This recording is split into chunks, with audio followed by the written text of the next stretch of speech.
بسم اللہ الرحمن الرحیم۔ بنی اسرائیل کے ایک گنہگار کی بخشش۔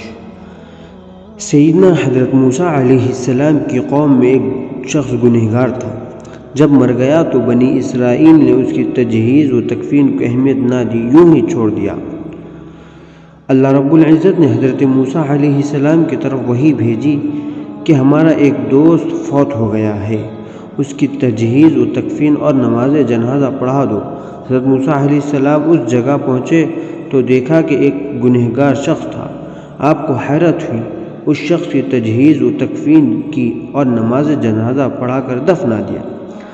بعد میں اللہ رب العزت نے فرمایا، اے موسیٰ، تھا وہ واقعی بہت گنہگار، مگر اس کی عادت یہ تھی کہ کبھی توریت کھولتا اور حضرت محمد صلی اللہ علیہ وسلم کے نام کو دیکھتا، محبت سے اس کے نام کو چومتا، اسے آنکھوں سے لگاتا اور آپ کی ذات طیبہ پر درود پڑھتا۔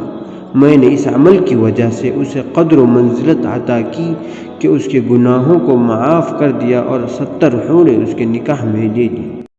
السلام علیکم، ہمارا چینل کو سبسکرائب کر لیں، ہمارے آنے والے ویڈیوز آپ تک پہنچ سکے۔